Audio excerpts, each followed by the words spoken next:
ಗುರುವಿನ ಮಹಿಮೆಯ ಮಂತ್ರಾಕ್ಷತೆ ಬೆಳಗಿತು ಈ ಬಾಳನು.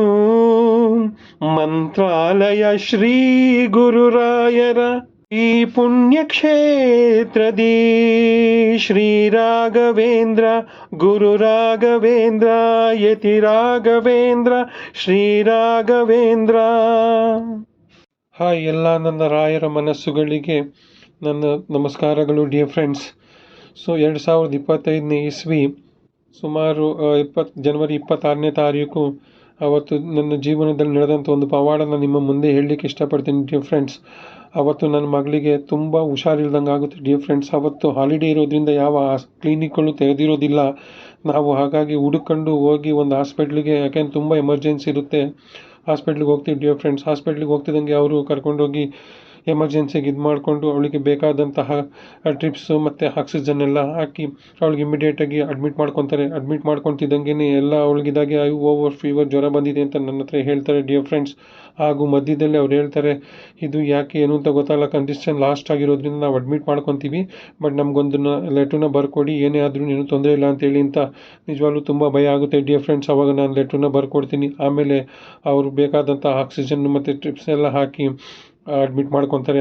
ಅಡ್ಮಿಟ್ ಆದಮೇಲೆ ನೆಕ್ಸ್ಟು ಅಲ್ಲಿ ಎಮರ್ಜೆನ್ಸಿ ಕೇಸ್ ಬರೋಕ್ಕೆ ಜಾಸ್ತಿ ಆಗಿರೋದ್ರಿಂದ ಅವಳನ್ನ ತೊಗೊಂಡೋಗಿ ವಾರ್ಡಿಗೆ ಆಕ್ಸಿಜನ್ನು ಮತ್ತು ಆಗ್ತಕ್ಕಂಥ ಡ್ರಿಪ್ಸ್ ಸಮೇತ ವಾರ್ಡಿಗೆ ಶಿಫ್ಟ್ ಮಾಡ್ತಾರೆ ಡಿಯರ್ ಫ್ರೆಂಡ್ಸ್. ಶಿಫ್ಟ್ ಮಾಡಿದ ತಕ್ಷಣ ನಮಗಲ್ಲೊಂದು ರೂಮ್ ಬುಕ್ ಆಗುತ್ತೆ.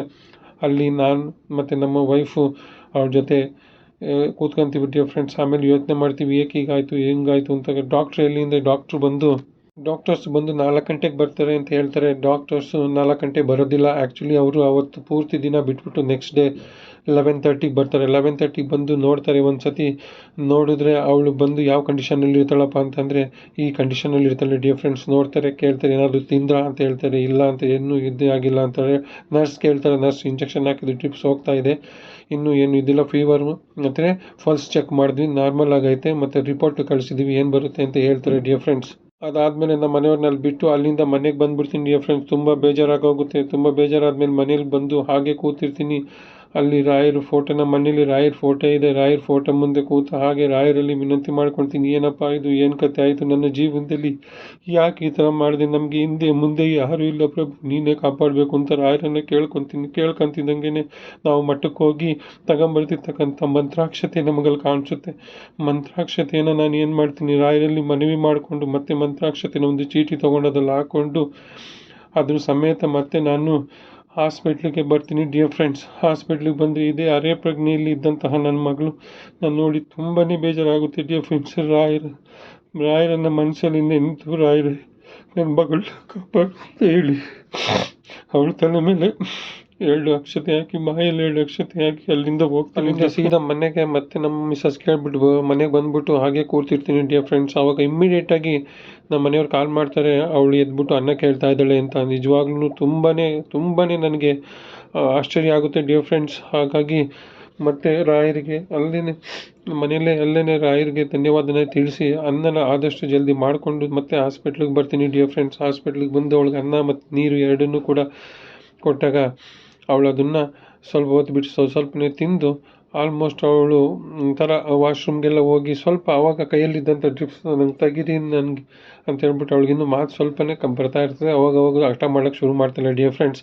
ಅವಾಗ ನಾನು ಅಲ್ಲಿಂದಲೇ 1 ಕಿಲೋಮೀಟ್ರ್ ದೂರದಲ್ಲಿರ್ತಕ್ಕಂಥ ರಾಯರ ಮಠಕ್ಕೆ ಅಲ್ಲಿಂದ ಡೈರೆಕ್ಟಾಗಿ ನೋಡಿ ಅವ್ರಿಗೆ ನಮಸ್ಕಾರ ಮಾಡ್ತೀನಿ ಡಿಯರ್ ಫ್ರೆಂಡ್ಸ್. ಅವಳು ಅನ್ನ ತಿಂದಾದಮೇಲೆ ಮತ್ತೆ ಇನ್ನೊಂದು ಸ್ವಲ್ಪ ಅನ್ನ ಕೇಳ್ತಾಳೆ, ಅದನ್ನು ತಿಂತಾಳೆ. ಅದೆಲ್ಲ ಆಗೋದ್ರೊಳಗಡೆ ಟೈಮ್ ಸುಮಾರು 3:30-4 ಗಂಟೆ ಆಗಿರುತ್ತೆ ಡಿಯರ್ ಫ್ರೆಂಡ್ಸ್. ಅದಾದಮೇಲೆ ಸ್ವಲ್ಪ ಆಡೋಕ್ಕೆ ಶುರು ಮಾಡ್ತಾಳೆ. ಆದಮೇಲೆ ನಮ್ಮ ಮಿಸ್ಸಸ್ ಮತ್ತು ಅವಳಿಗೆ ಬಿಸಿನೀರೆಲ್ಲ ಕುಡಿಸಿರ್ತಾರೆ. ವಾಶ್ರೂಮ್ಗೆಲ್ಲ ಹೋಗಿ ಸ್ವಲ್ಪ ನಾರ್ಮಲ್ ಹೇಗಿದ್ಲೋ ಹಾಗೆ ಬ್ಯಾಕ್ ಟು ನಮ್ಮನ್ನು ಮಾತಾಡಿಸ್ಲಿಕ್ಕೆ ಹಾಗೂ ನಮ್ಮ ಆ ಡ್ರಿಪ್ಸ್ ಕೈಯಿಂದ ಅದನ್ನು ತೆಗೆದು ಬಿಸಾಕೋಕ್ಕೆ, ಹಂಗೆ ಸಾಮಾನ್ಯವಾಗಿ ಹುಡುಗರು ಮಾಡ್ತಾರಲ್ಲ ಹಂಗೆ ಮಾಡೋಕ್ಕೆ ಶುರು ಮಾಡ್ತಾಳೆ. ಮತ್ತು ನಾವೇನು ಮಾಡ್ತೀವಿ, ಸೊ ನಾರ್ಮಲ್ ಆಯಿತು ಅಂತೇಳಿ ನನಗೆ ಒಂದು ಅನಿಸಿಕೆ ಬರುತ್ತೆ. ಆಗ ಡಾಕ್ಟ್ರನ್ನ ಹೋಗಿ ಕನ್ಸಲ್ಟೇಟ್ ಮಾಡ್ತೀವಿ. ಸರ್, ಅವಳು ಇವಾಗ ಏನಾದರೂ ತಿನ್ನಲು ವಾಶ್ರೂಮ್ಗೆಲ್ಲ ಹೋದ್ಲು, ಸ್ವಲ್ಪ ಪರವಾಗಿಲ್ಲ, ಅವಳಿಗೆ ಸ್ವಲ್ಪ ನೋಡಿ ಬಂದರೆ ಎಲ್ಲ ನಾರ್ಮಲ್ ಆಗಿದೆ ಅಂತ. ಆದ್ರೂ ಜ್ವರ ಸ್ವಲ್ಪ ಜಾಸ್ತಿ ಇದೆ, ನೀವು ಇರಬೇಕಾಗುತ್ತೆ ಇವತ್ತು ಅಂತ ಹೇಳ್ತಾರೆ. ಇಲ್ಲ ಸರ್ ನಾವು ಎಲ್ಲೋ ಹೋಗೋಕ್ಕಾಗಿದೆ. ನನಗೆ ಅವಾಗ ಗೊತ್ತಾಗೋಗುತ್ತೆ ರಾಯರ ಅನುಗ್ರಹ ಆಗೈತೆ ಅಂಥೇಳಿ ನನಗೆ 100% ಗೊತ್ತಾಗುತ್ತೆ. ಆಗ ನಾವು ಡಿಸ್ಚಾರ್ಜಿಗೆ ಕೇಳ್ತೀವಿ. ಅವ್ರು ಹೇಳ್ತಾರೆ ನೋಡಿ ಮುಂದೆ ಏನಾದರೂ ಪ್ರಾಬ್ಲಮ್ ಆಯಿತು ಅಂದರೆ ಇಲ್ಲಿ ಬರಬೇಡಿ, ನೀವು ಎಗನಿಸ್ಟ್ ಬೇಕಾದ್ರೆ ಹೋಗಂಗಿದ್ರೆ ಹೋಗಿ ಡಿಸ್ಚಾರ್ಜ್ ಮಾಡ್ಕೊಡ್ತೀವಿ ಅಂತ ಹೇಳ್ತಾರೆ ಡಿಯರ್ ಫ್ರೆಂಡ್ಸ್. ಆದರೂ ನಾವು ಎಗನಿಸ್ಟ್ ಡಿಸ್ಚಾರ್ಜ್ನ ಮಾಡಿಕೊಂಡು ಸುಮಾರು 5:15 ಗಂಟೆಗೆ ನಾವು ಮನೆಗೆ ಬರ್ತೀವಿ ಡಿಯರ್ ಫ್ರೆಂಡ್ಸ್.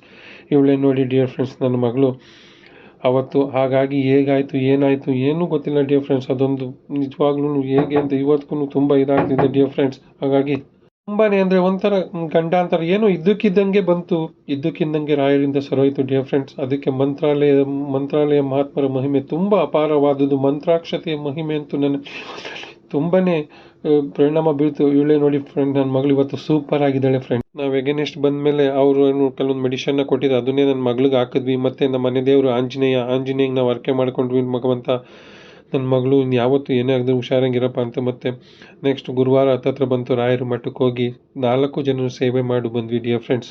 ಈ ಒಂದು ಸಂಚಿಕೆ ನಿಮ್ಗೆ ಇಷ್ಟ ಆಗಿತ್ತು ಅಂತ ಅಂದ್ಕೊತೀನಿ ಡಿಯರ್ ಫ್ರೆಂಡ್ಸ್. ಇದ್ರ ಬಗ್ಗೆ ನೀವು ಶೇರ್ ಮಾಡಿ, ಕಮೆಂಟ್ ಮಾಡಿ, ಮುಂದೆ ಏನು ಅಂತ ತಿಳಿಸಿ ಡಿಯರ್ ಫ್ರೆಂಡ್ಸ್. ಮಂತ್ರಾಕ್ಷತೆ ಮಹಿಮೆ ತುಂಬ ಅಪಾರವಾದದ್ದು ಡಿಯರ್ ಫ್ರೆಂಡ್ಸ್, ತುಂಬ ಅಪಾರವಾದದ್ದು.